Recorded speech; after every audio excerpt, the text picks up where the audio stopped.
रामायण का यह एक ऐसा पात्र है जिसकी चर्चा बहुत कम होती है। त्रिजटा को सीताजी ने बड़े प्रेम से माँ कहा था। ये सौभाग्य और किसी को कभी नहीं मिला।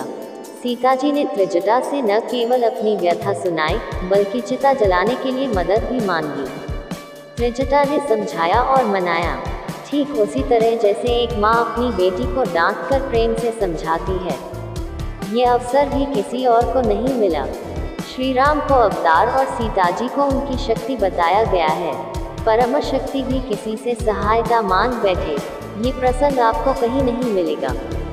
ऐसे वर्णन मिलते हैं कि त्रिजटा एक राक्षसी थी, रावण की सेविका थी, लेकिन बाद में उसका एक आदर्श स्वरूप देखने को मिलता है।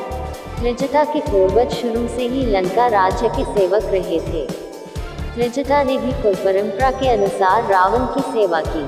वृद्धावस्था आने पर उसे एक आरामदायक और सम्मानित पद दिया गया। वह अशोक वाटिका में तैनात स्त्री पहरेदारों की प्रमुख बनी। ये वाटिका राजकुल की स्त्रियों के विहार और मनोरंजन के लिए बनी थी।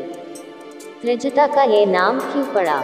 दरअसल उसमें 3 विशेषताएं थीं। वह ईश्वर में एवं अवतारों में विश्वास करती थी।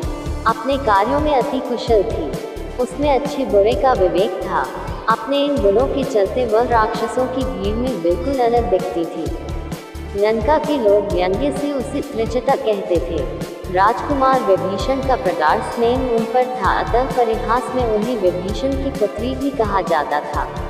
अब एक दिलचस्प बात है, लंका में ऐसे लोगों की संख्या कम नहीं थी जो रावण से नाराज थे। राक्षस अविंध्य, ऋषि विश्रवा, मंत्री माल्यवन, महर्षि पुलस्त्य और विभीषण आदि लोग रावण की नीतियों के खिलाफ थे। परंतु ये लोग रावण से असहमत क्यों थे? क्योंकि रावण शक्ति के मद में पूरे विश्व से शत्रुता करता जा रहा था। उसने अयोध्या के सम्राट अनरण्य की हत्या की, देवराज इंद्र को बांधकर सरेआम अपमानित किया, महादेव के निवास स्थान कैलाश को उठाने की कोशिश की, सौतेले भाई कुबेर की पुत्रवधू पर अत्याचार किया, अपनी सगी बहन मीनाक्षी के पति कालकेय सम्राट विदुरजीत को मारा। रावण को ये सनक थी कि वह संसार की हर अद्वितीय वस्तु को लंका लाएगा। अपने पति की मृत्यु से विचलित उसकी बहन मीनाक्षी ने इसी को आधार बनाकर उसे सबक सिखाने की सोची। यहाँ एक बात जानते हैं, अपने बहनों को मारने के बाद रावण ने बहन मीनाक्षी को दंडकारण्य का राज्य दे दिया था। वह खर और दूषण की सहायता से राज्य करती थी। हाथ पैरों के नाखून बढ़ाते जाने की सनक के चलते उसे आदिवासी लोग शूर्पणखा भी कहते थे। अपने वनवास के दौरान जब राम दंडकारण्य पहुंचे तो शूर्पणखा ने उनसे शत्रुता कर ली। युद्ध हुआ, खर दूषण मारे गए। अब मौका मिल चुका था। वह लंका पहुंची, भरे राज्य दरबार में रोने धोने और रावण को फटकारने के बाद कहा, सीता सभी गुणों में एक अनन्य स्त्री है। ऐसा लगता है जैसे उसे खुद विधाता ने गढ़ा है। वह करोड़ों नारी रत्नों से भी बढ़कर है। उसे रावण के पास लंका में ही होना चाहिए। रावण की मति मारी गई। सीताजी का हरण हुआ। उन्हें अशोक वाटिका में रखा गया जो अंतःपुर का ही एक हिस्सा थी। अब यहाँ से त्रिजटा की भूमिका शुरू होती है। त्रिजटा ने 3 स्तरों पर अपने कार्य किए। सबसे पहले तो उसने श्री राम की पत्नी और अयोध्या की महारानी जनकनंदिनी सीता को लंका की परिस्थिति समझाई। उन्हें एक विधान के बारे में बताया। दरअसल पुत्रवधू पर अत्याचार के बाद महर्षि पुलस्त्य, विश्रवा और नलकुबेर ने एक श्रापरूपी विधान बनाया था। इसके अनुसार रावण किसी स्त्री की अनुमति लिए बिना उसे नहीं अपना सकता था। त्रिजटा ने सीताजी से कहा कि वह किसी भी तरह के दबाव या डर में न आए, क्योंकि यह विधान उनकी रक्षा करेगा।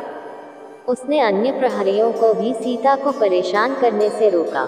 दूसरे स्तर पर त्रिजटा ने विभीषण, अविंध्य आदि प्रभावशाली लोगों को इसकी सूचना दी। अविंध्य उन्हें श्री राम के बारे में समाचार भेजते थे। उन्होंने ही त्रिजटा को श्री राम और सुग्रीव की मित्रता के बारे में बताया। इन समाचारों से वह सीता का मनोबल बनाए रखती थी। तीसरे स्तर पर उन्होंने राजकुल की स्त्रियों को विश्वास में लिया। उन्हें बताया कि सीताजी अयोध्या नरेश राम की पत्नी और मिथिला के सम्राट जनक की पुत्री हैं। ऐसी स्त्री का हरण विनाशकारी है। लंका की महारानी मंदोदरी ने सीता को छोड़ देने की सलाह अपने पति रावण को दी। मेघनाद की पत्नी सुलोचना ने खुलकर सीताजी का समर्थन किया। रावण की चतुराई धरी रह गई। उसने बहुत गोपनीय ढंग से सीताहरण किया था, लेकिन सारी लंका जान गई। जल्दी ही हनुमान भी आ पहुँचे। अतुलित बल के धाम श्री रामचंद्र जी के दूत विभीषण ने उन्हें अशोक वाटिका में जाने की युक्ति बताई। उस शाम को रावण भी वहां आया। धमकी दी, यदि 1 महीने तक सीता ने निर्णय नहीं किया तो वह उनका वध कर देगा। उसके जाने के बाद त्रिजटा ने सीताजी को अपना सपना सुनाया। श्री रामचरितमानस के अनुसार त्रिजटा ने कहा, सपने वानर लंका जारी, जातुधान सेना सब मारी। मतलब वानर ने लंका में आग लगाई है और राक्षस सेना को मारा है। अब एक सवाल लेते हैं, त्रिजटा ने ऐसा क्यों कहा? देखिए, इसे समझना बहुत ही सरल है। वह जानती थी कि राम के दूत जरूर आएंगे। उनके द्वारा कोई ऐसा कार्य जरूर होना चाहिए जिससे शासक वर्ग भयभीत हो उठे। रावण का मनोबल टूटना बहुत जरूरी था। ये कार्य आग ने किया। रावण की प्रतिष्ठा उसकी अजेयता में थी। उसकी राजधानी में शत्रु द्वारा आग लगाने से उसकी यह प्रतिष्ठा धूल में मिल गई। उसके मित्र राजाओं ने सोचा, जो अपनी राजधानी नहीं बचा सका, वो हमारी रक्षा कैसे करेगा? इसका नतीजा क्या निकला? श्री राम की सेना पूरा दक्षिण भारत पार करती हुई समुद्र तट पर आ पहुंची। किसी राज्य ने उन्हें नहीं रोका। आगे हम जानते हैं। भयंकर युद्ध हुआ। रावण ने जब पराजय होती देखी तो मनोवैज्ञानिक अस्त्र चलाया।